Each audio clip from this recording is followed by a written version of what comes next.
Om Ajnatimirandasya Jnananjana Shalakaya Chakshur Unmilitam Ena Tasmai Shri Gurave Namaha Sri Chaitanya Manobhishtam Stapitam Yena Bhutale Swayam Rupa Kadamahyam Dadati Swapadantikam Vandeham Shri Guru Shri Yutapadakamalam Shri Gurum Vaishnavamscha Shri Rupam Sagrajatam Sahagana Raghunatanitam Tam Sajivam Sadvaitam Savadutam Parijana Sahitam Krishna Chaitanya Devam Sri Radha Krishna Padan Sahagana Lalita Shri Vishakhanutamscha He Krishna Karuna Sindhu Dinabandhu Jagatpate Gopesha Gopika Kanta Radha Kanta Namastate Tapta Kanchana Gaurangi Radhe Vrindavaneshwari Vrishabhanu Sute Devi Pranamami Haripriye Vancha Kalpatarubhyascha Kripa Sindhubhya Evacha Patitanam Pavanebhyo Vaishnavebhyo Namo Namaha Jaya Sri Krishna Chaitanya Prabhu Nityananda Shri Advaita Gadadhar Srivasadi Gaur Bhaktavrinda Hare Krishna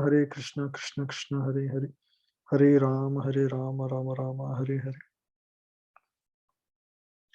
Mokam Karoti Vachalam Pangum Langai Girim Yat Kripatamaham Vande Shri Gurum Dinatarinam. So last week we covered up to verse number 23, the principles of working in this world, Karma Yoga. So this week we are going to discuss a very interesting topic, which is sacrifice. If I ask you, what do you know or what do you understand by the word sacrifice? Anybody wants to express what they are understanding? Do something without expecting anything in return. Yeah, perfect answer. Yeah. So basically doing something not considering our sense gratification, or generally in this world, everybody does anything considering their pleasure, right? But sacrifice is an act. The principle behind sacrifice is doing without considering your personal interest. Just 1 second. Hare Krishna Prabhuji, Dandavats. Algasha Srila Prabhupada. Prabhuji, can I call you in some time? I'm in a class now. Yeah. Sure, yeah. I'll call you at 6:30, 6:15.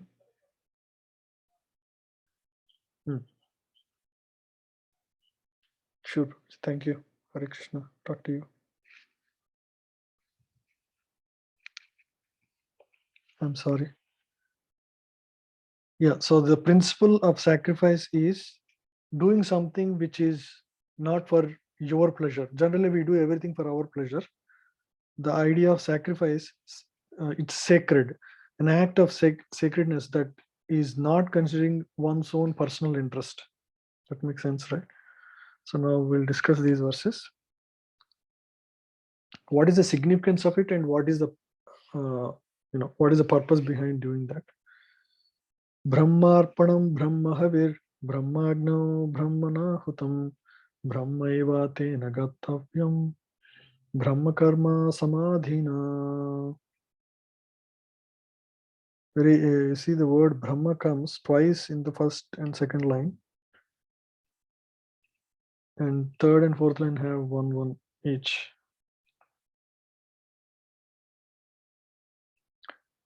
Can anyone read translation? Yeah, I'll Prabhuji. read it, Prabhu. Yeah, go ahead. A person who is fully absorbed in Krishna consciousness is sure to attain the spiritual kingdom because of his full contribution to spiritual activities, in which the consummation is absolute and that which is offered is of the same spiritual nature. Yeah, it's a little wordy, not very straightforward to understand. Yeah, so the Brahmarpanam, Brahma Havir. Havir means the offering. Okay. Like in the regular sacrifice, that we do specifically to Vishnu, or the sacrifices that we perform, right? Yagnas, the protocol yajnas, which we perform for the satisfaction of Vishnu, there is Brahma Havir, which is the butter that is offered to the Supreme Lord, right? So there is, what are the components of a sacrifice? There is a sacrifice, there is fire, and with the laden, you offer the offering. The offering is ghee. There is ghee, there is laden, and there is a person who is executing that, right? So there are 4 things involved. There is fire, and there is a ladle, which is to the spoon to carry the sacrificial havir or offering, and the offering is done to the fire, and there is a person doing that. So before, let's understand the context here, right? So Arjuna is in the battlefield. Now he is he is actually about to perform the war. And how this war can be seen also as a sacrifice is, so this Kurukshetra field is the sacrificial sthali, and Arjuna's Gandiva bow, which is the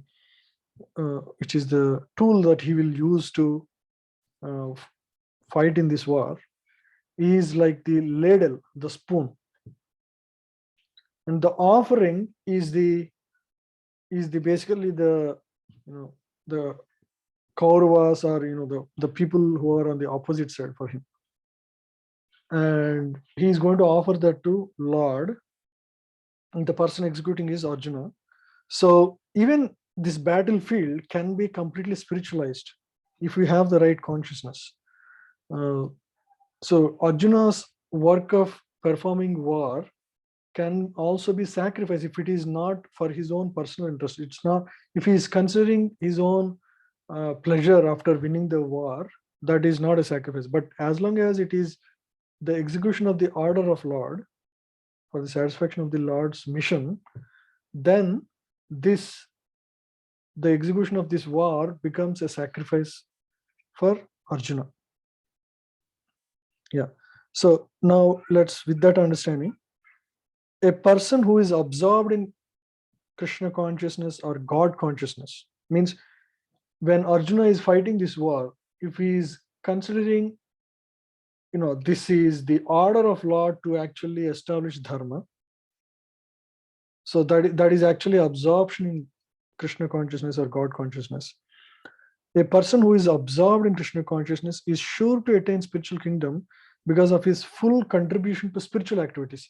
Now, the activities that he performs are not for his pleasure. He's only like an instrument in this whole activity. And so the result is going to contribute fully spiritually, in which the consummation is absolute and that which is offered is of this same spiritual nature. So everything becomes spiritual, right? The result will be spiritual consummation, and what is offered is also the act of sacrifice, or the performance of this war will also become spiritual. So the wordings are a little tough, but that's what it means. Basically, when you act, it's not that for Arjuna, when Krishna is talking about this verse, it doesn't mean that he has to go to forest and perform a yajna like a like sadhus in forest. It's not that. For him, he can perform this yajna as long as he is full, as long as he is completely considering not his own personal interest, but as a service or act of sacrifice for Lord. Right? So now we all have this. I mean, we all perform work or at home. Now, when we consider not our own interest, not our own personal interest, when we perform our acts without considering our personal interest, they're also very spiritual. Now, Lord will further give many examples to make this concept very clear to us in the next few verses. So we'll move to the details there. Here the word a Brahma is not referring to Lord Brahma or Brahman as we consider the spiritual effulgence. Here the word Brahman is literally means spiritual. The Lord is spiritual and the rays of his transcendental body, Brahma Jyotir, his effulgence is called actually Brahma Jyotir. Everything that exists is situated in that Brahma Jyotir. But when the Jyotir is covered by illusion or sense gratification, it is called material. What this means is everything in existence is Lord's energy, Brahma Jyotir. So this energy, now when we act in this world, generally we don't consider, everything in this world is the creation of Lord and it is for his pleasure. We don't consider like that. We think we are the enjoyers in this world. So that understanding is actually due to the covering of illusion. That's called Maya. Maya means what? Maya means that which is not true. Illusion. What is not true? We think that we are the owners of this, home, or we are the proprietors of whatever we have, right? But how long do we hold on to them? It is only a matter of time. Everything will be taken away from us, right? Somebody may consider I am very beautiful. Okay, look after 40 years, how much beauty is retained still, right? So in this way, we think we have some things. We think we have our children, family, all of that. Of course, as a family man, you should take the responsibility and fulfill your duties. But we should not be, overly attached, because in the sense that, we, egoistically consider, oh, she is my wife, he is my husband, that because all these relations will ultimately be temporary in this existence, because this whole material world is temporary in nature. Everything is temporary. So we should always consider what is eternal. What is eternal? I am eternal. I am spiritual. And similarly, my wife is also spiritual. And all of us are children of God. Your children are children of God. Now, God has put them in your hand. So now the whole perspective changes. Whole consciousness changes. Now, when you relate to your family or your friends, or there is not just horizontal relation. Oh, she is my wife, he is my children. There is also vertical relation, means considering who you are in totality of existence, that you are actually child of God. They are also children of God. So now then you don't act in illusion because you have the right understanding, right? So that's what. So when we only consider, when we don't have this understanding, we think that we are the enjoyers in this world, right? Everything is meant for my enjoyment. Anything that disturbs my enjoyment, I don't like it. We say, I don't like to talk to him because he might have been, criticizing us. Or so now, when somebody criticizes, that becomes a learning for you because you don't personally take anything. Your mind is not deluding you. So this material wheel can be removed at once by Krishna consciousness. So when we are God conscious, right, moment to moment, it takes time. It's not going to be like, okay, next moment I'll be like that. At least while chanting, we are uttering the name of Krishna, right? So that is the time of full Krishna consciousness. Over a period of time, slowly, as we study Gita, as we learn, as we associate with, spiritually minded people, we actually become more and more God conscious in our life, right? We cook, we eat, everything becomes, even you sleep, that is also actually so that you can go get up in the next day to serve the Lord. That consciousness, then your sleep is also not illusion. It's actually a spiritual activity. Thus, the offering for the sake of Krishna consciousness, the consuming agent of such an offering or contribution, the process of consumption, the contributor, and the result, all combined together, Brahman, or the absolute truth. So when we are conscious in that way, everything is spiritual in nature. Yeah. What is matter is defined here. The absolute truth covered by Maya. Maya means actually everything is spiritual even now, but our understanding that I am independent of God, I have no relationship with God, and I am an independent enjoyer in this world, that consideration is illusion. That makes the distinction of what is matter versus spirit. But the same matter, doubted for the cause of absolute truth, regains its spiritual quality. Right? Just like, suppose you have an iron rod and there is a fire. The iron rod is, like it's cold and normal, right? But then when you heat it under fire, what happens? It becomes red hot. And can you touch it? You cannot, because it's as good as fire, right? If you touch that iron rod on any surface, it's going to generate heat, because it's as good as the fire itself. So similarly, when we dovetail ourselves in Krishna consciousness, or through spiritual practices, even though we are living in a material world, everything becomes spiritual. Right? We are just like this fire, the iron rod, with constant association with fire, becomes as good as real fire.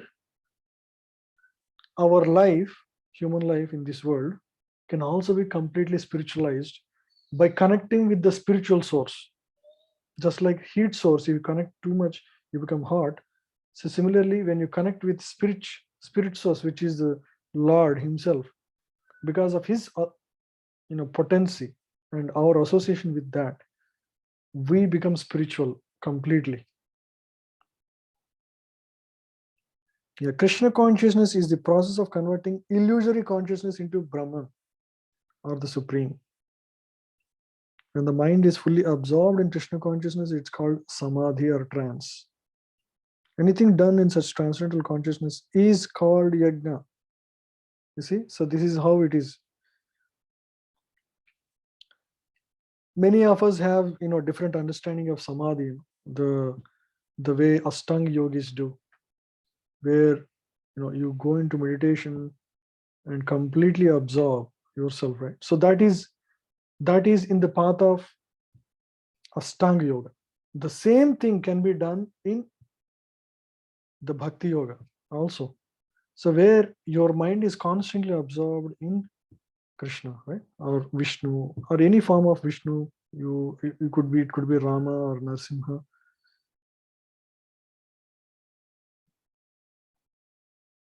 Yeah. So that same thing is repeated again.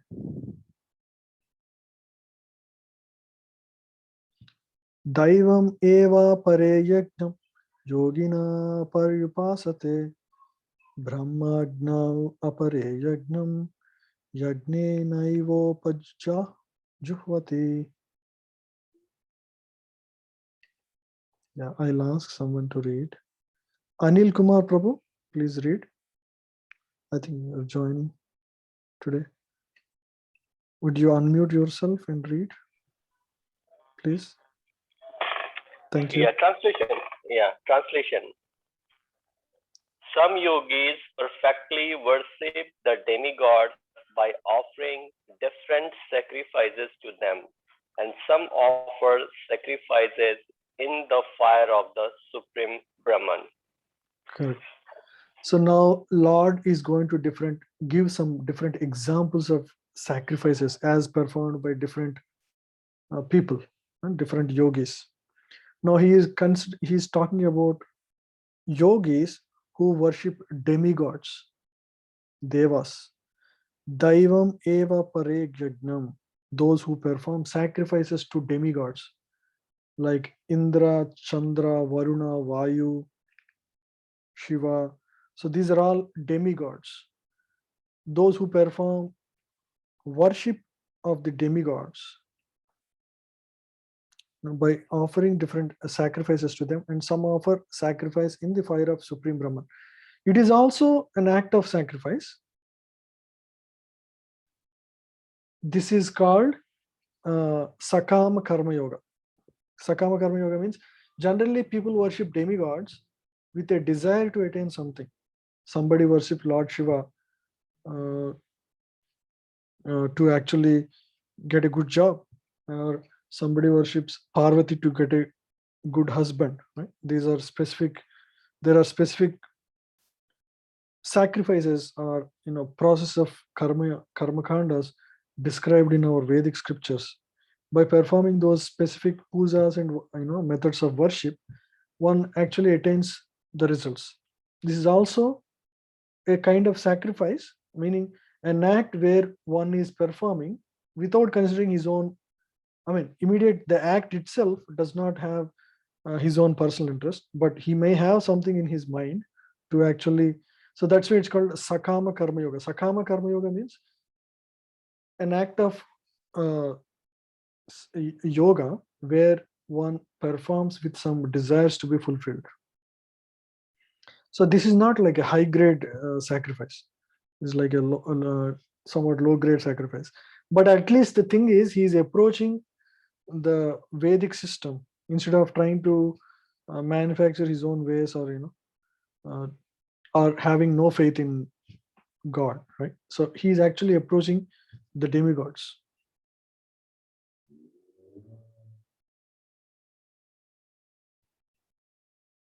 Yeah, let's read. Srotradrini nindriyanyanye samyagnyavneshu juhvati sabdhadin vishayan anya indriyagnishu juhvati. Aranyamata, can you read? Some, the unadulterated brahmacharis, sacrifice the hearing process and the senses in the fire of mental control, and others, the regulated householders, sacrifice the object of the senses in the fire of the senses. So now he is talking about two categories of people. One is brahmacharis, unmarried people. So as we discussed in the previous verses, there are 4 ashramas and 4 varnas, right? Brahmachari, grihastha, vanaprastha, and sannyasi. As you go through these stages. So that was the Vedic way of division of people. So the first category of people, where a student in the previous ages, what do? They actually approach a spiritual teacher, guru, and they learn Vedic knowledge from them by hearing. So this is the sacrifice for those specific students, specifically those who are, who dedicated their life to learn Vedic scriptures, right, in the olden age. So some, the unadulterated brahmachari, sacrifice the hearing process and the senses in the fire of mental control.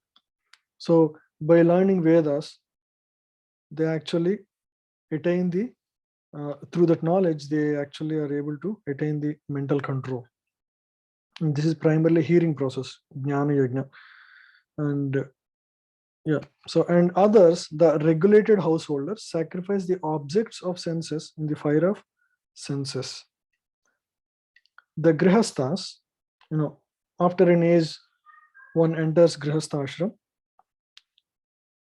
In the grihastha ashram, if one acts in such a way that he is not trying to enjoy, that enjoyment mentality is not there for such a person, he is also performing sacrifice. So the objects of senses in the fire of senses. So he's not using his senses for his own gratification. Of course, even the act of basically to generate children, that also is acceptable, because as long as you don't use the genitals for just for sense gratification, but just for generation of kids, that is allowed, because that's how the generations continue. As long as that act is done, it's also pure Krishna. It will come in the next few chapters. We will discuss more about that particular sacrifice. But even regulated householders, not just that, but in general, as long as they perform, they don't basically engage their senses in just mere gratification of senses, there is also a kind of sacrifice.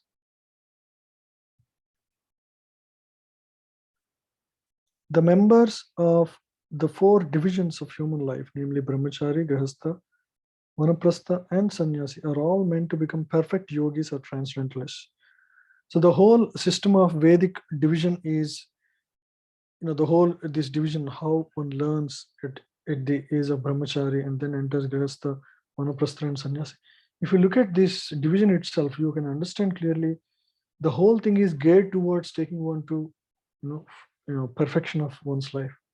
By the end of that life, he is going to attain liberation for sure, because that's how the whole system was designed, centered around spiritual life. Since human life is not meant for enjoying sense gratification like the animals, the 4 orders of human life are so arranged that one may become perfect in spiritual life. That's what we discussed. Human life is very special compared to all the other animal life, right? The other day I was, for a few moments I was watching some Discovery Channel with my daughter, where we saw, one deer was being hunted by a lion. Almost, it's, we think, in the forest they get food anywhere and they're happy, but actually these animals are always in constant anxiety for their life. You see, so it's so difficult for them to if they sleep today, they don't know whether they'll wake up tomorrow. And the eyes of the deer are always moving all around while it is eating grass, because attack can come any moment, any second. So that is the life of animals. Not only animals. In India, if you have experience of street dogs, just throw some food, all these dogs would come and they fight with each other. So the animal life is very pathetic. Is take any other insects or creatures, there is always threat of life. But consider human life. We have such nice arrangement. We all have good parents, good education. We economic necessities are kind of solved. We are life is so much more harmonious and balanced, because this is a privilege. Just like in India, if you all remember, right? If somebody is an IAS officer, he gets a peon, he gets a car.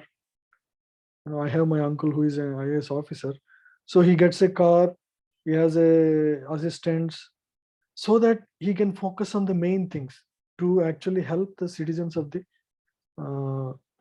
that particular district, right? So these privileges, why are they given? So that he can go and enjoy? No, it is actually a responsibility. The higher the facilities, the higher the responsibility. So similarly, human life is made in such a way that basic needs are much easily met. Food, shelter, all the basic needs are very well met. Now with your life, you have very special intelligence, the power of discrimination to decide what is right versus wrong, and to question things You don't see these special characteristics in any animals, right? You don't, if you hit a dog, it will do either two things, right? It will again fight back at you, or it will run away. If he thinks, he's going to beat me again, or he's too strong for me, it's going to run away. If you beat a human being, he will do these two things, but he can also do one more thing, which is, hey, I'm going on my way, why did you hit me? That question comes, isn't it? So that is the special privilege of human. And we are endowed with much, much safer and secure life, so that we can actually fulfill higher purpose of life using that questioning ability, that special human privilege. We should not just focus on how we can improve our material life only. We should, that facility is given for a purpose, to actually solve the real problems of life. The real problem is birth, death, old age, and disease. So we need to solve that. So how do you solve that?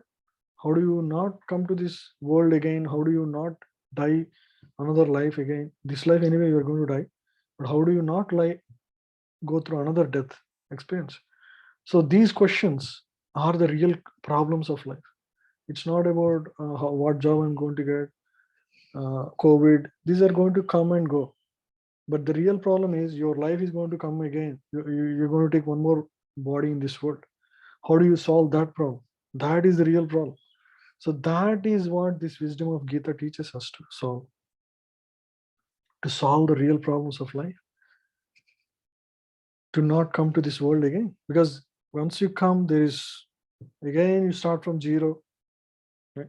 Again, A, B, C, D, study, get educated. It's a repeat. Punarapi jananam, punarapi. Why do you want to rotate in this cycle? Right?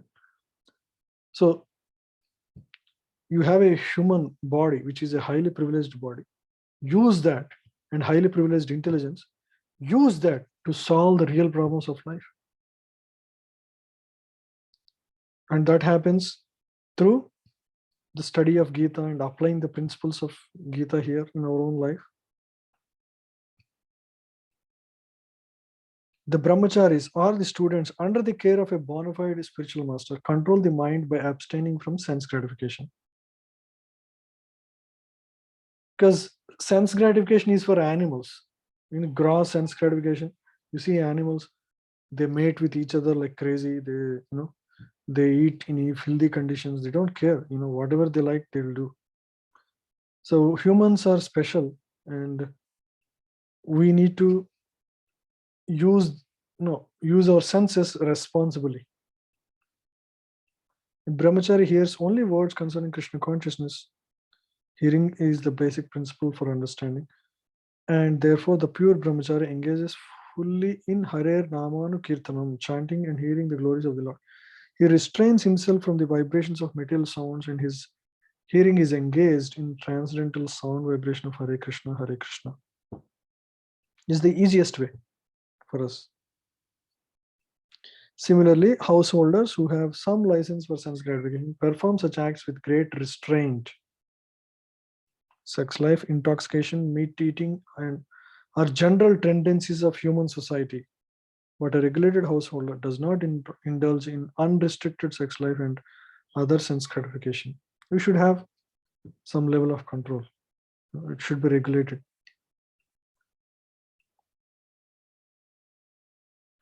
So that's why marriage is there. In the animals kingdom, we don't see marriage, right? Any animals can mate to, they can have fun anytime. It doesn't matter. And they also die like that, cruel death. Marriage on the principle of religious life is therefore current in all civilized human society, whether it is America, India, anywhere there is principle of marriage. Right? Even though it has degraded in today's time, it is there. The principle is there. It's official, only those people come together. It's not like animals. Right? Marriage on the principle of religious life is therefore current in all civilized human society, because that is the way of restricted sex life. This restricted unattached sex life is also a kind of yajna, because the restricted householder sacrifices his general tendency towards sense gratification for higher transcendental life. So he'll not do any outside relations, right? Very, at least there is some harmony. There is this desire, and that is fulfilled within civilized society in a very very restricted way, right? So then he can focus on higher things. Otherwise, his mind will be running for sense gratification. So human society is very well organized in that sense, and using all these tools, we can actually focus on higher spiritual life. Any questions on any of this so far?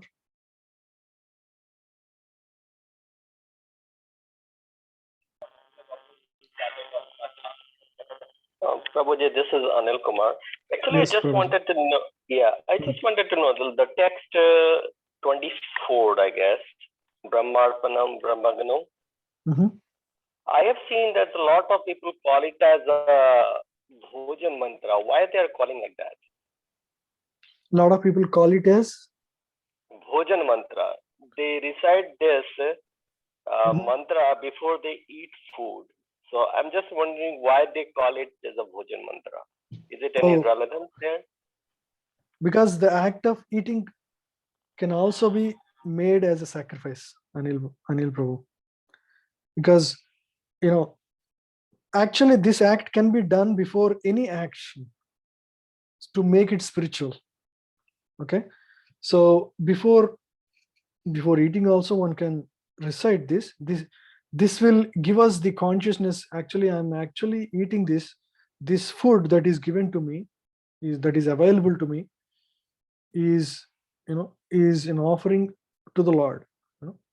God has given me, and this is to energize me and use my resources, meaning my hands and legs, in the service of God, right? So in that sense,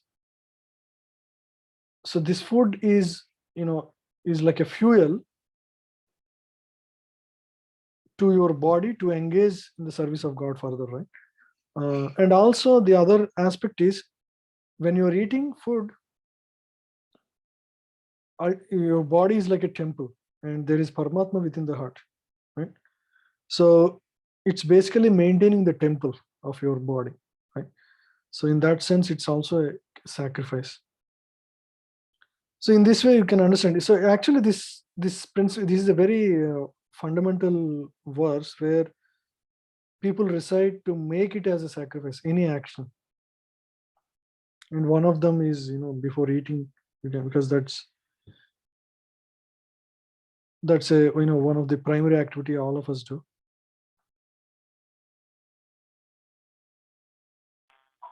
So do we recite this mantra anytime whenever we start any kind of special work, something like that? Is it possible to do that, or is it Yes. kind of okay. Yes, we can do that. Main principle is to keep God in our mind, right? The idea is, when I'm cooking also, my consciousness will be that this food is for the pleasure of Krishna or Vishnu or Balaji, whoever is the deity you worship at home. So with that consciousness, if you do,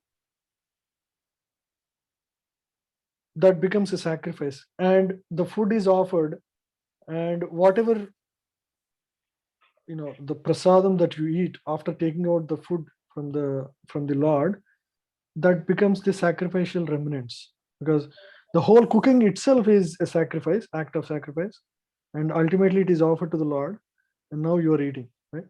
So it becomes an act of sacrifice.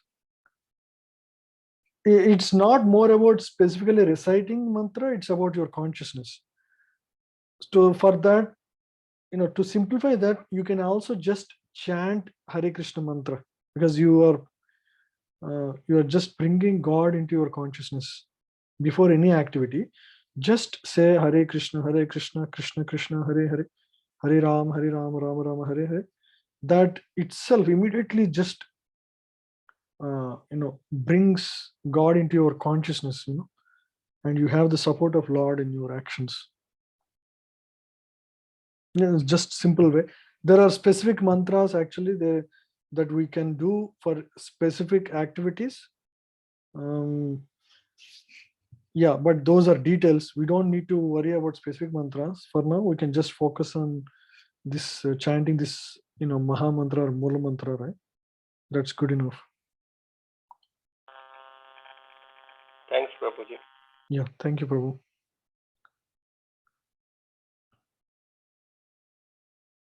Yeah. One more question I do have, Prabhuji. You talk about the horizontal relationship and vertical relationship. Yes, Prabhuji. So when we talk about horizontal, it means I do have a parent, I do have a kid. So that's a horizontal. Correct. Vertical means we all are a kid of God. Yes. So when we consider ourselves as a kid of God, how our act is different when we are in horizontal ladder. So I'm just a little bit not able to make it. I mean, I'm not in, yeah. So can you just, yeah, when we are, so the idea is, there is a saying, right? Before you consider your wife as your wife, understand she is the daughter of your father-in-law. Right? They say like that. The point is, whenever we deal with that person, sometimes in anger or frustration, so those things will be normalized when you have the higher consciousness of who that person is. So now when we consider a person, everybody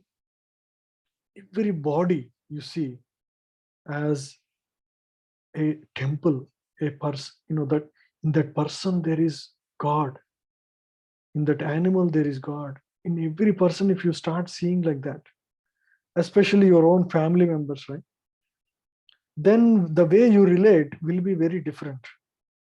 It doesn't mean that you don't joke at all, or you become very stoic and strict, and it's not that. But at the back of mind, understand, I need to do my best I can do to my family, children, to my society, as long as I live in this world. So that kind of sacred feelings come, and that's because you see God in every person. Right? That person doesn't become God, that there is Paramatma within the heart of that person, and that Jiva is also a child of God. Right? So with that understanding, if that is the underlying principle in our way of seeing people and in our way of relating with people, then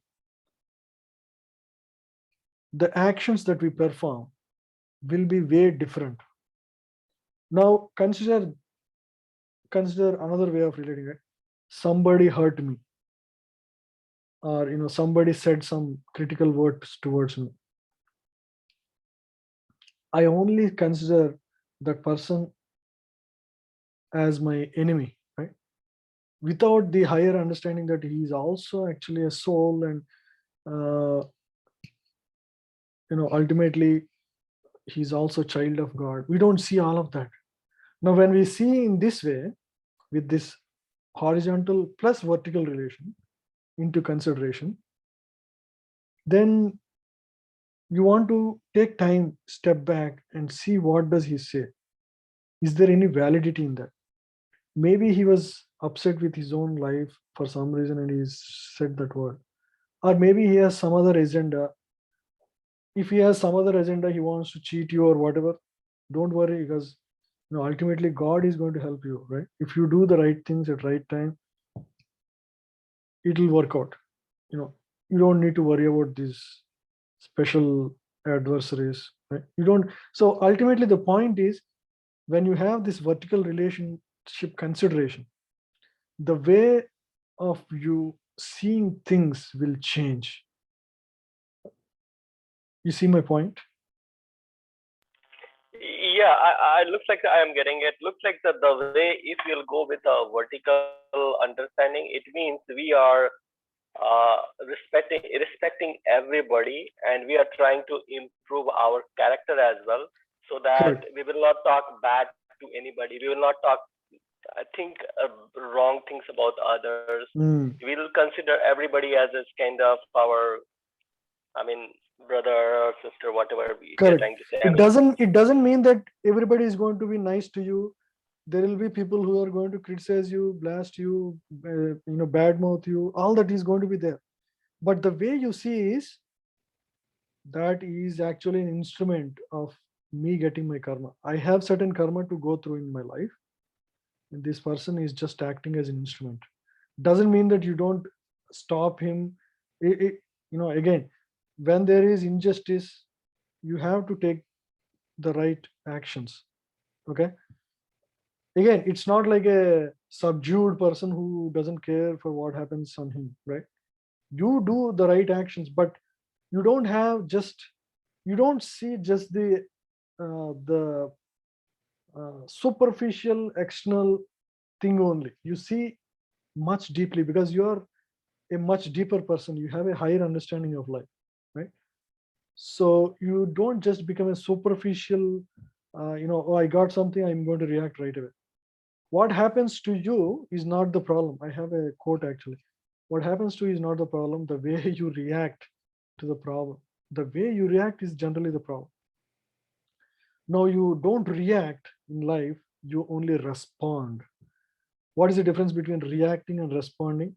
Reacting is basically coming out of your mind, right? So immediately somebody says something, immediately give it back. You don't consider what is right versus wrong. Now responding is with due consideration. Why he said that, and what is the right response to this? When you give some time, think and respond. There are 3 ways to respond, right? Something comes to you, you respond and think, right? Just do it. That's the mode of passion. You act and then think. Something comes to you, you think and act. And third way of responding is something comes to you, you don't think, you don't act. That's mode of ignorance, or tamogun. Tamogun means people, they are, they don't at all act, they don't even think what comes upon them. The people in the mode of goodness or sattva are people who don't respond first and think later. Why did I respond like that? They actually think and then react or respond. When you give the time to think, your mind settles down on thoughts. That's why they say, if something comes up and you don't act on that way, you are emotionally not stable. Don't act on that day. Take a day or 2 and then respond. Because that new information has to sink in and digest, and you need to form a perspective on that before you respond in the right way. We should not be like politicians who just something comes on them, they just spurt out, right? So those people who do like this, they have a much stable God conscious life, and they are much more stable. Their life is much less disrupted.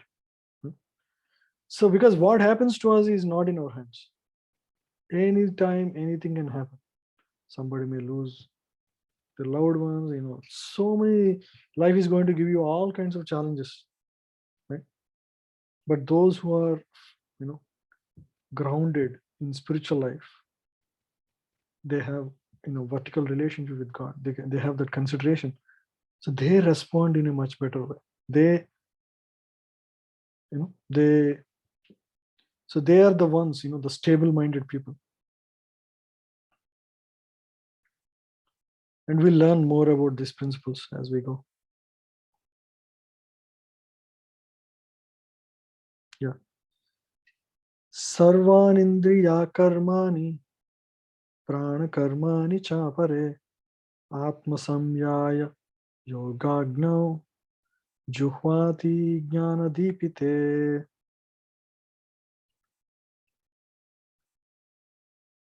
Okay, Archana Mataji, can you read? Yes, Prabhuji. Others who are interested in achieving self-realization through control of the mind and senses offer the functions of all the senses and of the life breath as oblations into the fire of the controlled mind. This is talking about the Ashtanga Yoga, where the monk, he spends his time in the process of this Ashtanga Yoga, where there is a systematic process where one performs pranayam, pratyahara, dharana, dhyana, and then finally samadhi. So that process is given here. The yoga system conceived by Patanjali is referred to here. In the Yoga Sutra of Patanjali, the soul is called Pratyagatma and Paragatma. As long as the soul is attached to sense enjoyment, it is called Paragatma. But as soon as the same soul, becomes detached from such enjoyment, it's called Pratyagatma. So Pratyagatma means, Prati means giving up, the tendency to enjoy with the senses in this world. Right? The soul is subjected to the functions of 10 kinds of air at work within the body, and this is perceived through the breathing system. So this within our body, we have multi-level existence. One is the physical gross body. Within our gross body, there is subtle body made of mind, intelligence, and ego. Man, buddhi, ahankar in Sanskrit. Man means mind. Mind is the repository of our thoughts. Buddhi means the intelligence, the discriminatory potency, power. And then ego, the factor that gives us the identity. Yes, I am this, I am whatever I am. So we have that identity that comes from our ego. So man, buddhi, ahankar is the subtle body. And cased inside that is the spirit soul, which is spiritual in nature, the soul itself, the soul proper. So this is our multi-layer existence. The soul is our true self. We are actually the soul. Mind, body, intelligence, the man, buddhi, ahankar is the first layer of covering that gives us the identity and also gives us the power to discriminate in this world, as well as remember our thoughts, remember our experiences. And when the jiva goes from one body to another body, the soul along with the subtle body moves and the gross body is dropped, right? So that's why the body changes. When a person, the physical gross body changes, next life you may be man in this body. In the next life you could be a woman, right? Or an animal, could be anything. And what is that body is going to be is determined by what you stand for in this life. If your desires are such that you're like an animal, that's what the snapshot of your thoughts at the time of leaving the body is going to give you the body that you will live in the next life. So that's why this whole life is like a preparation, because at the time of death, a quick reel is going to pass through our mind where we can remember what has happened in our life. And at that point, you will be attached to certain things in your life because you have, as you experienced. And as you express your attachment, your mind just focuses on that, and a snapshot of that becomes your next life. Meaning, your next body is determined by, say, you are attached to certain, say, you are attached to certain person. That person is in your mind. Then maybe next life you may become the wife of that person again. So like that. So it's very important how you lead your life, because only thoughts that are very important in your life become like become part of that quick replay at the time of death, and that determines your next life. So that snapshot is going to determine your next life. So that's why it's very important. Anyway, that's a distraction. So the mind is the the part of the subtle body, and the soul itself, the soul covered by mind at the next level, but the soul itself is floating in airs. There are airs that flow upward, there are airs that flow downwards. We are going to read that.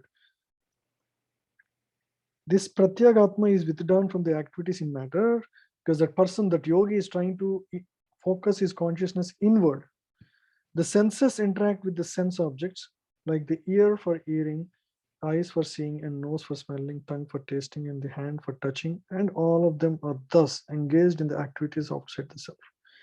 They are called the functions of prana vayu. The apana vayu goes downwards. Apana vayu is downward. Vyana vayu acts to shrink and expand. Samana vayu adjusts the equilibrium. Samana vayu brings the equilibrium in your body.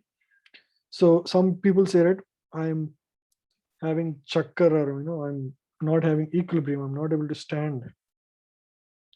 That's due to imbalance of samana vayu.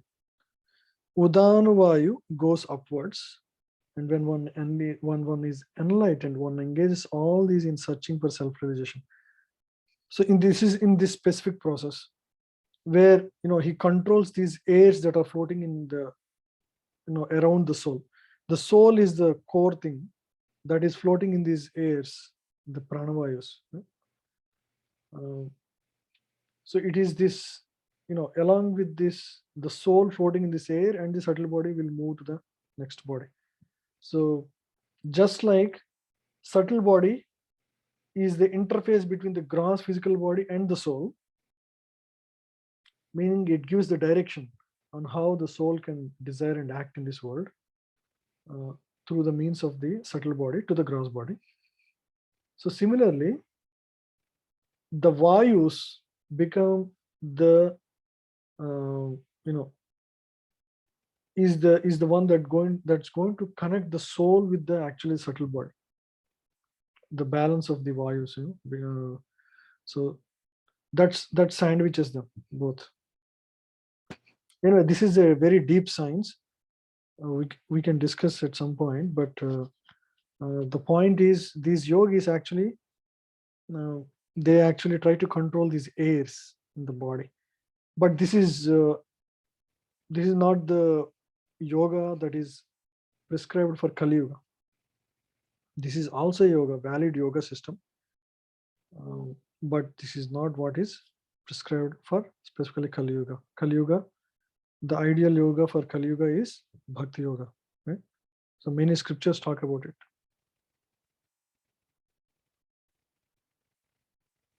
Dravya yajna stapo yajna yoga yajna stata pare swadhyaya jnana yajnascha jataya samsita vrata. Ashwin Prabhu, can you unmute and read for me? Sure. Having accepted strict vows, some become enlightened by sacrificing their possessions, and others by performing severe austerities, by practicing the yoga of eightfold mysticism, or by studying the Vedas to advance in transcendental knowledge. Yeah. This is another level of sacrifice. The eightfold yoga system is actually again same thing as this one, mind control through performance of meditation, or by studying Vedas. This is Vedantis who study the Vedas to understand the purpose of life, especially that is in Upanishads. The crux of the Vedas is in Upanishads. Those who studies Upanishads. Also, this is also sacrifice. Basically, they could have used the time to the way they want to live, to enjoy the senses in this world. But having accepted strict vows, some become enlightened by sacrificing their possessions. Some people, with this higher understanding, I am just a trustee in this existence. Whatever I have should be used in the service of people and in the service of others. So they sacrifice whatever they have, right? And others, by performing severe austerities, they actually use their life just to perform austerities, meaning it could be,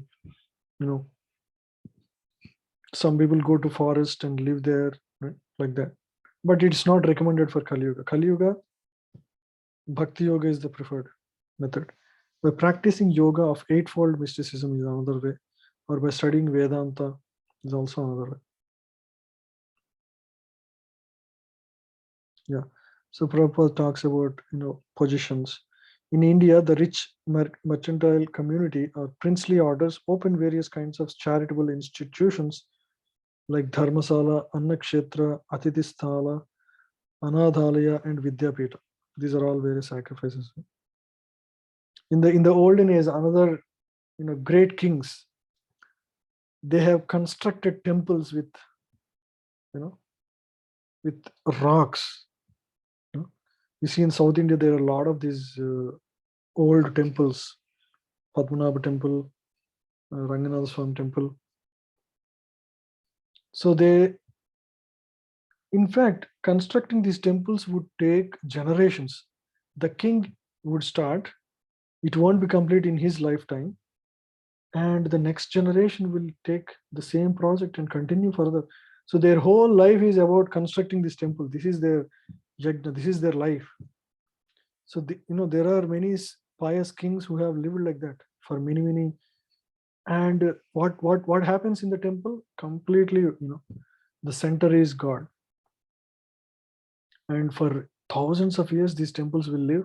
It's been like 500, 600 years, and the temple is still in the same shape because they have this long vision of how they can contribute to this world for a long hundreds of years, right?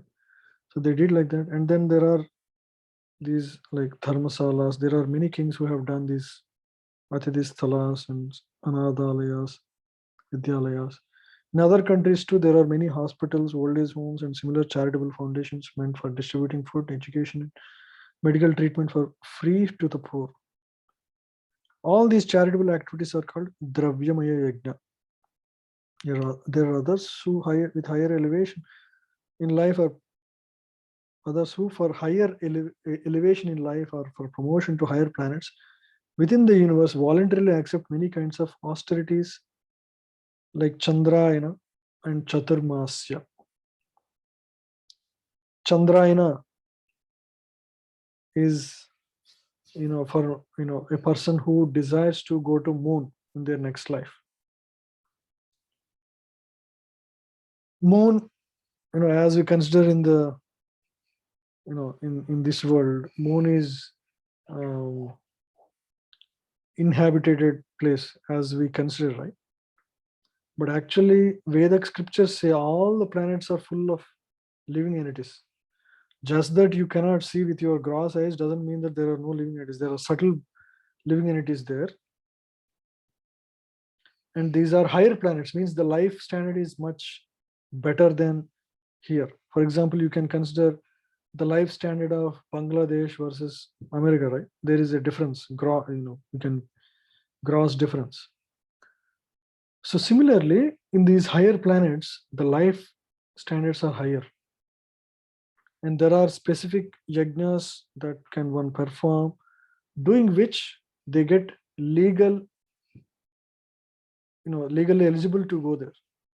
Right? Just like if somebody wants to come to America, can they just come by force with a Sputnik? That's exactly how our modern scientific community approaches. They consider, okay, nobody is there in Chandra, and we can just pierce into that through a Sputnik. But actually, our body is not fit to live there. So this Chandrayana Yajna, as per scriptures, by performing such yajna, one gets a body that is fit and suitable to live in Chandra planet. Just like anybody cannot enter America without any visa, license, they'll be rejected right at the door. If anybody goes through Sputnik also, they'll be rejected. They'll die soon, or because their body is first of all unfit. If just to go to another country you need permission, why do people think going to Chandra, I can just go with a Sputnik? That's very, very rudimentary, gross understanding of life. This may sound, for some of you hearing for the first time, this might open up your confusions. But if you read Vedic scriptures, after certain reading, you will understand this is all quite possible, that all these planets are full of life. It's not that only Earth planet, somehow the life conditions have met. No. You can't see that, that's all. Because you have certain body, certain limitation. Can you see what is behind the wall? You can't see. Just like that, there is limitation to our body. Understand that. Even your understanding of other things can also be limited similarly. Do not think that we are just tiny speck of a dust in this planet. Many people think, oh, if I, already science has explored that there is no life. They explored whatever they explored, that is within the limitations of what the instruments they have. And this existence is not limited to the instruments that we have. Understand our limitations. We don't understand this way. But it's not that God has created all these planets for no purpose, floating around just like that. Everything has a purpose, perfect purpose. Everything, you may not understand why these trees exist all over. There is a purpose for everything. If we don't understand, doesn't mean that there is no purpose for it. We are tiny particles. Understand that. We overestimate ourselves. We think everything should be within my understanding. What are we, right? Our senses are limited. Everything is limited about us. But Vedic knowledge is not like that. It is apaurisha. It is not coming from human origin. So understand that the knowledge given there is beyond us. It is the knowledge of the creator. So creator knows exactly what is in the existence. So if somebody desires, yes, the desire to go to other planets is not a new desire started with Elon Musk. Right? It is there from centuries. And there is a process given in Vedic scriptures on how to do that, but not with this body, but after this life.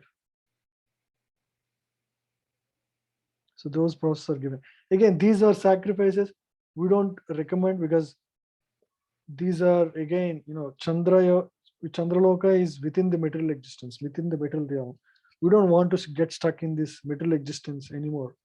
It's like going from,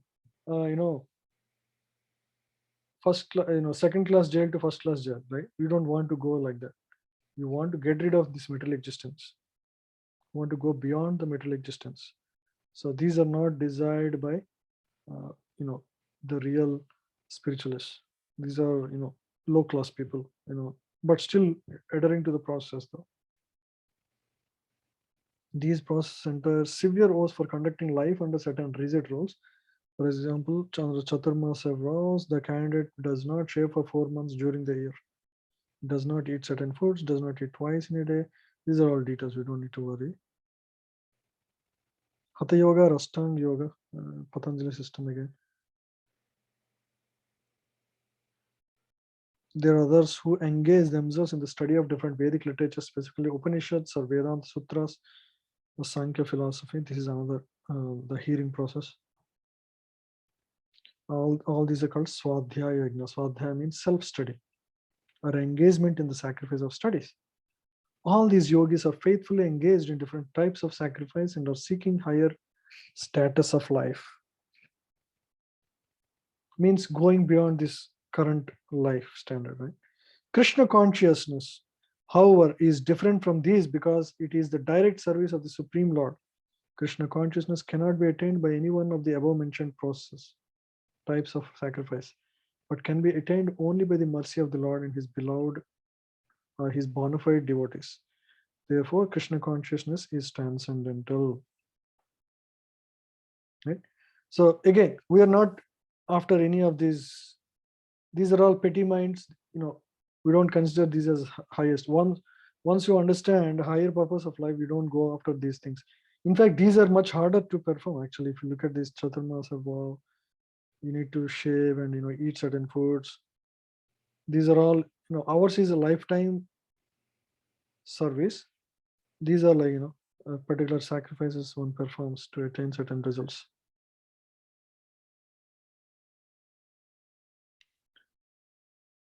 Apane juhvati pranam, prane pranam tata pare, pranapana gati rudhva, pranayama parayana, apare nitahara, pranam praneshu juhvati.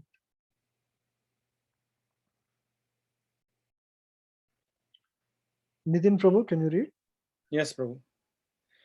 Still others who are inclined to the process of breath restraint to remain in trance practice by offering the movement of the outgoing breath into the incoming and the incoming breath into the outgoing, and thus at last remains in trance, stopping all breathing, others curtailing the eating process after the outgoing breath into itself as a sacrifice. Yeah, so this is another level of sacrifice. These are all sacrifices done by different people to basically attain trance or self-realization. These are all methods that use gross senses. So in this case, practice by offering the movement of the outgoing breath into the incoming, and the incoming breath into the outgoing is basically ultimately controlling the breath, and finally stopping all breathing. You see, he is able to completely control his breathing process. These are very tough processes.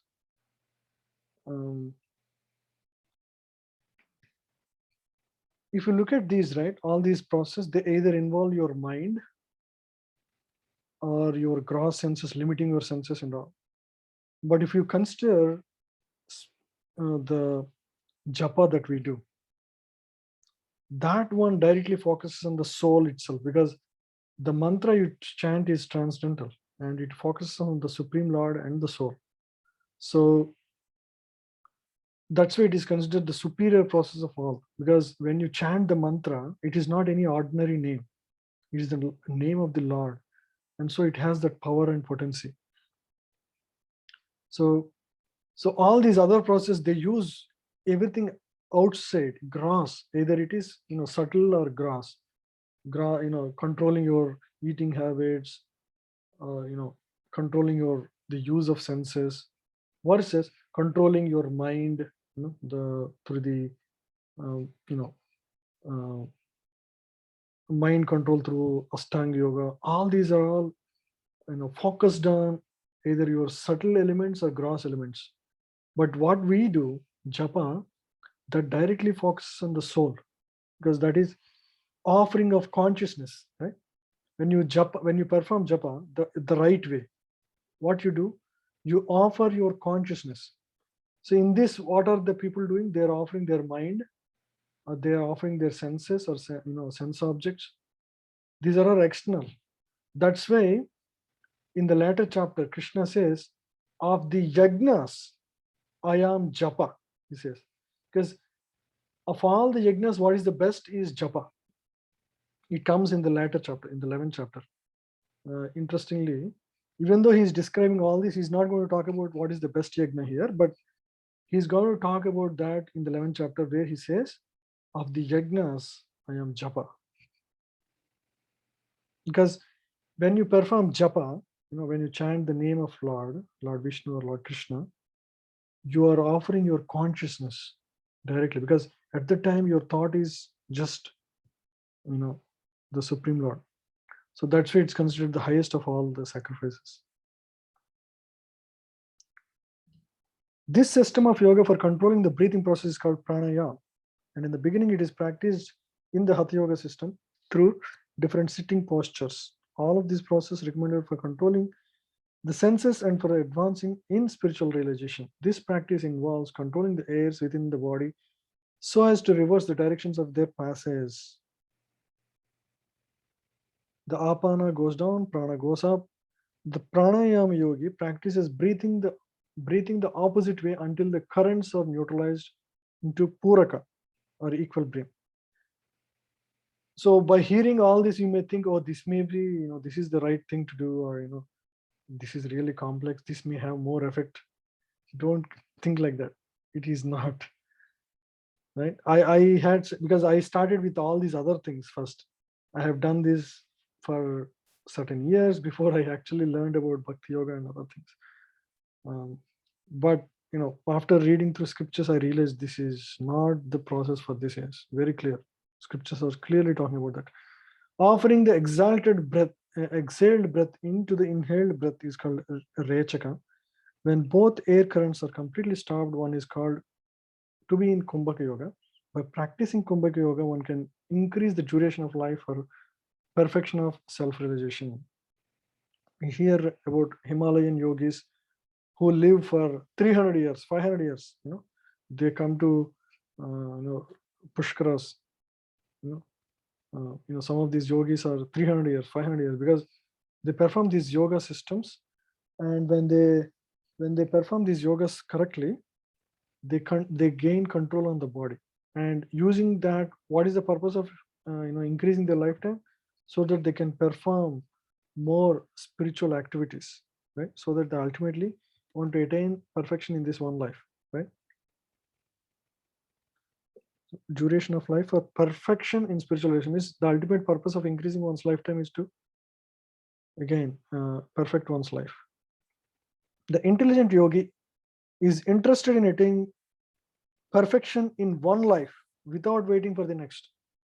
For by practicing Kumbhaka Yoga, the yogis increase the duration of life by many, many years.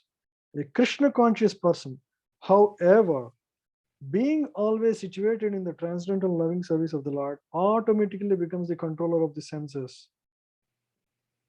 His senses, being always engaged in the service of Krishna, have no chance of becoming otherwise engaged. So at the end of life, he is naturally transferred to the transcendental plane of Lord Krishna. Consequently, he makes no attempts to increase his longevity. So these are all things, I will improve this, that, so that I can, practice spiritual, because people have different mindsets. They only like certain kinds of things. I have a friend who says, somehow, I'm not getting attracted to bhakti yoga. I'm only inclined to the certain, some meditation process. Even though he understands all of this, it's like, some people's intellectual makeup and, is like that, unfortunately. Consequently, he makes no attempt to increase longevity. He is at once raised to the platform of liberation, as Bhagavad Gita 14:26 says, Mam chayo vyabhicharena bhakti yogena sevate sagunan samati chaitan brahma bhuyaya kalpate. Very famous verse. What does this mean? One who engages in unalloyed devotion service to the Lord transcends the modes of material nature and is immediately elevated to the spiritual platform. This is the essential verse of 14th chapter, wherein it talks about how one can go beyond the modes of this world. We were discussing this last week in another class. So the easiest process is, Krishna himself says, Bhakti yogena sevate.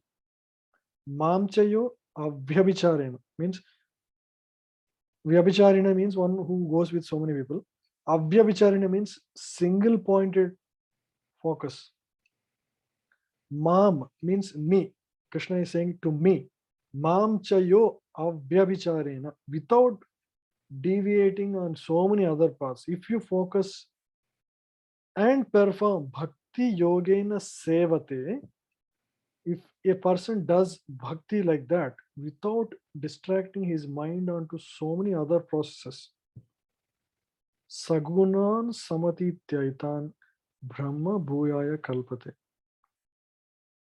one at once becomes elevated to the spiritual platform.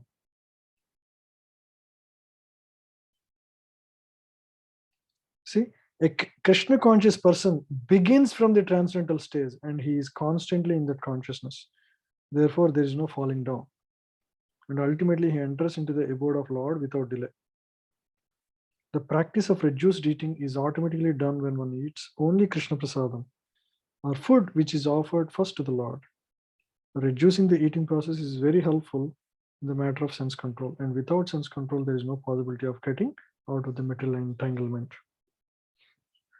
Ultimately, we'll need to have sense control. And how do you get that? You don't focus on rejecting something. Instead, you focus on adding Krishna to your life, right?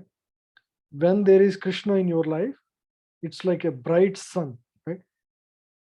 As long as you may have so many dirty things in your before your home, right? Suppose there is a road and there is a lot of dirty things. As soon as sun comes, everything gets dried out and goes away. You don't need to do anything.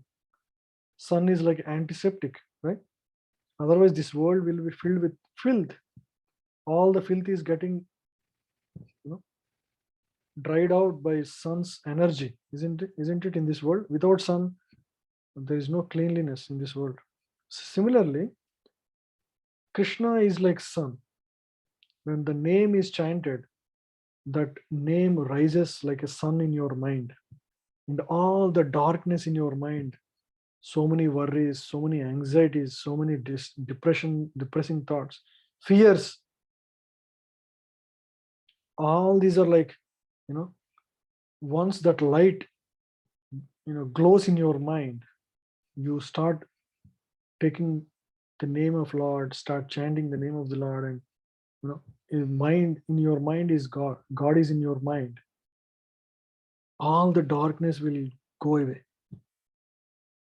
Right? That's why, whenever you are in stress, immediately chant, you can see immediately there is relief. Whenever you are in anxiety, just chant the name, immediately people really feel relief, because as soon as that name enters your mind, immediately all these things will be subsided. That's the power of Krishna and Krishna's name, right? So bhakti yoga is the ultimate process, is what even though all these processes are there, they're not practical in this age. So many people have tried, but it's not, because there should be some satisfaction that comes in bhakti yoga much easy compared, because people perform these yogas for years and years with no reciprocation. It's very hard to continue to do that, because there is no experience of, there should be some kind of feedback system always, right, for us to see whether this process is working or not. That's very difficult in many other process. But as soon as you start chanting, you can immediately see your difference in your life, right? You can start experiencing less stress levels, less anxiety. There is a satisfaction in life. There is serenity in your life. So many things will start happening in your life. So that's the power of the name.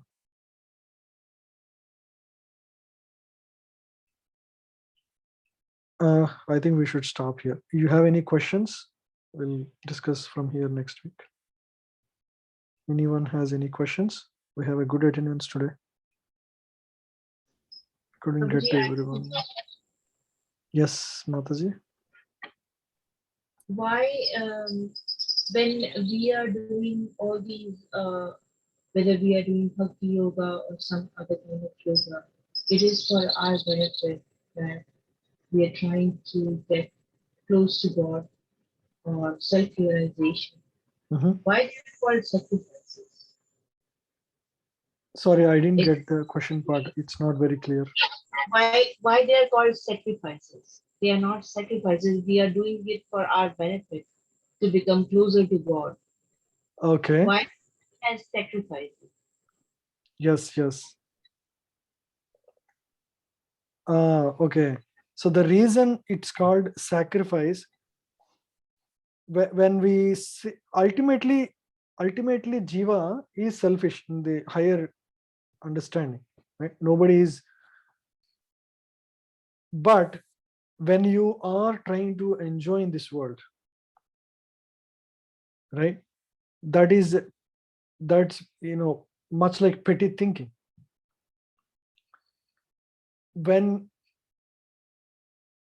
So the ultimate self-interest is to serve God. Actually, it's not selflessness. It's the ultimate self-interest. Okay, but because of delusion and illusion, we think that we can be happy in this world by sense gratification, by trying to enjoy the way we want in this world, right? So in that sense, yes, this is not, the sacrifice is an act of not gratifying one's own personal senses. So as per definition, right? So this is in the yajna is also in the ultimate self-interest, but that is the real self-interest. The other self-interest is illusory self-interest. You see? So ultimately it is for our self-interest only. Yes. Is that clear? Yes. And ultimately for our self-interest means we want to truly understand who we are. We are not this physical body, and we want to act on that platform where we are not on the acting like acting in this world ignorant of God is like a drunkard speaking in his stupor when he's out of mind, right? When he's out of mind, he is drunk and he's covered by illusion. His consciousness is covered. He'll speak like he's a fool, right? So in a way, when our true knowledge is covered, we are also acting in a stupor of ignorance. Okay. So when we perform sacrifice, we are actually we are acting insanity. Ultimately everything is for our self-interest, but when we become more and more God conscious in our life, then we are acting with proper consciousness. Yeah. My only sort of objection is like why they are seen as sacrifice. Why it is seen as sacrifice? It is perceived as sacrifice. Why it's mentioned like a sacrifice? Oh, the literal word is not for one's own gratification. It's ultimately so Arjuna's fighting war, when it becomes a sacrifice, is when it is performed for the the Lord has a plan, higher plan. What is the plan? The plan is to establish dharma in the world, right? So when he becomes an instrument, that becomes a sacrifice. Sacrifice means I can either fight for my own interest or fight for the re-establishment of dharma. Both are different at the consciousness level. For example, a soldier is there. A soldier tries to sacrifice his life for the country, right? Is that considered sacrifice? Yes, in a sense, because he's not fighting for his own home or his own family.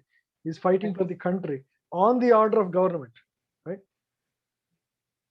So there is now I see. If you're saying it's for establishment, then I get it. Yes, ultimately it is for the when we cook also, when our understanding it is for God, not for my family, my kids, or my kids like this sweet. No, I'm cooking.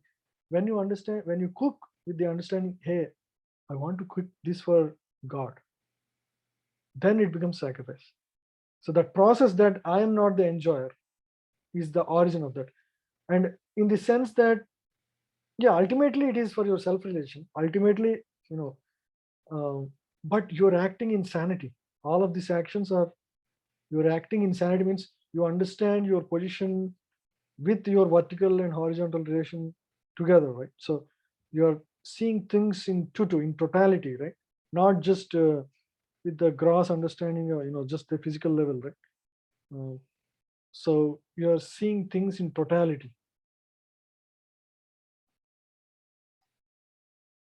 Okay, I hope that. Yeah. Thank you. Anybody else has any questions?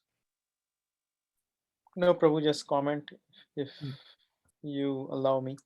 Yes, Prabhuji, please. Here, like there are a couple ones. One is small. One is Tukaram Maharaj. Mm. He spent his life after 35 years chanting the God's name, and his senses and everything, like he eventually become like a 24 hours chanting, and then real plane from the Vishnu came to receive him. Yeah. So when Prabhupada is saying that if you're involving your senses, then you will be, the plane will come from Vishnu. So I just see that matching exactly, that how one person can chant, the real plane can come for him as well. Yeah. So that was. So there are historical incidents written about this, that when Tukaram left this world, in fact, plane from Vishnu Loka came, and this happened only like few hundred years ago. It's not like thousands of years back. His life story was amazing actually to read and hear. So Lord himself sent. That is a very rare incident. We don't hear about any other devotee like that, but this has happened. Yes, Prabhu. And so that's why I was able to connect. And second thing is about, like we talked about yogi and yoga and breathing process. So I also connect to one of the other incidents in one of the saintly parampara somewhere, where there is a saint in Maharashtra called Naneshwar Maharaj, and he was just lived only for 21 years, and he did translate the Bhagavad Gita from for poor people, non-Brahmin people who can understand the Bhagavad Gita knowledge as a Naneshwari in a simple Marathi language. Mhm. And now there is a mystic yogi used to live 1400 years. His name was Changdev, and he came to know after he woke up from samadhi, and he came to know that there is a one saintly boy called Naneshwar. So he wanted to go and see him. So he orders the lion. The real lion comes and he sits on him, and he gets the snake in his hand, and he says, okay, please take me to the Naneshwar. So I want to visit him. So Naneshwar and his three brothers are sitting on a very broken wall. They are very poor. And Naneshwar says, okay, if I want to go and talk to him, how do I go? So he just tells the wall that go and take me to him. So wall flies.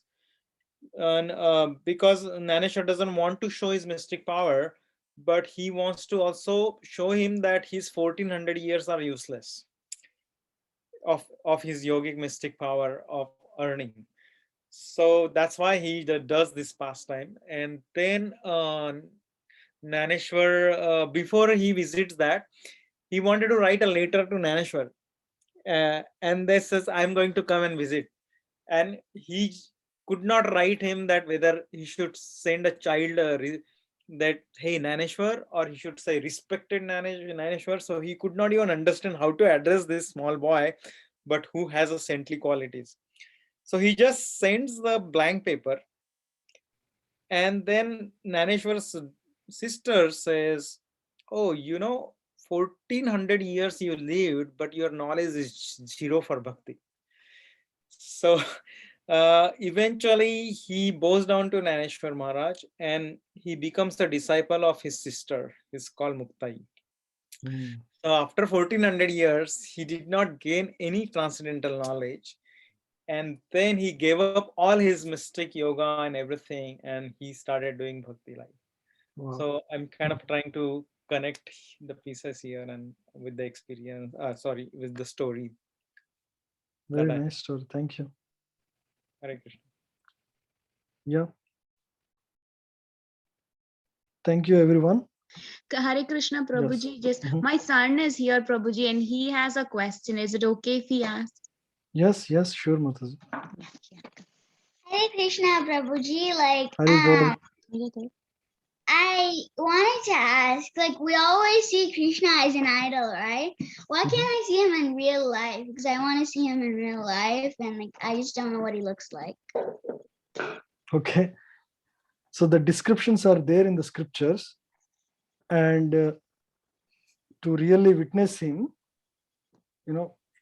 we actually have to qualify. Just like if you want to see President of United States, I need to develop certain relation with him. That is how I will be able to see him, right? I cannot ask him to come to my home, and or I cannot go to his White House and see him.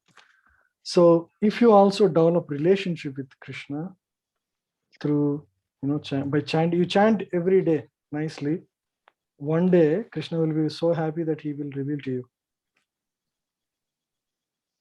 It's matter of practice, and over a period of time, as we advance spiritually, we get to see him but we need to qualify ourselves for that. Prabhuji, for kids, what is around for them? Is it same as us, like 108? Yes. I mean, they can start with one round to start if they're okay. Or sometimes some kids One chant round just 108, just like your mala that you have. just chant every day, and definitely one day you will get the revelation of God. Okay. Yep. Thank you, Prabhuji. Hare Yeah. Krishna. Haribol. And the scriptures describe his form, how beautiful he is. He's, he looks like, the evening cloud. That is the color of him, and his eyes are like lotus petals. Nose is, extremely, he's like a 16-year-old boy. Always, with yellow garments and Kaustubha jewel and a wonderful garland, Vaijantimala. So it's a wonderful description. And the yogis see that person through meditation. The same person, the same Paramatma is in everybody's heart. The same form is there in the size of thumb, as described in Bhagavatam. The size of thumb of the particular body is the size of the Paramatma within the heart. And he sits in every body in that form. And yogis through meditation realize the same form. Bhakti yogis realize the same form in the form of, in the external manifestation as they advance. So it's like that. Narada Muni has witnessed, as given in Srimad Bhagavatam, as a child he witnesses the form of Lord. Prahalad sees the Lord in the form of Narsingadev, and Dhruva Maharaj gets to see the form of the Lord. So in this way, when we qualify ourselves through practices, we will once see. I haven't had the opportunity. I have a long way to go. But we believe, because the teachers ahead of us have gone through that. This is a tradition coming for thousands of years. There is nothing denying. So all these are pure-hearted people. Why do they have to lie to us that there is no God or anything like that? So they all have gone through this. They have crossed this, and so we believe in their words. Right? It's just like how we believe in scientists on a particular discovery. It's no different. It's just in the spiritual science. That's all. Okay. Anything else? Thank you, Prabhuji. Thank you. Hare Krishna. Hare Krishna. Thank you. I hope you join again. Okay. Thank you. Thank you, Prabhuji. Hare Krishna. Thank you. Thank Hare you. Krishna. Hare Prabhuji. Hare Hare Krishna. Paul. Hare Krishna. Thank you so much, everyone. Hare Krishna. Thank you, Prabhuji. Thank you, Mataji. Hare Krishna. Thank you, Prabhuji. Thank you, Mataji.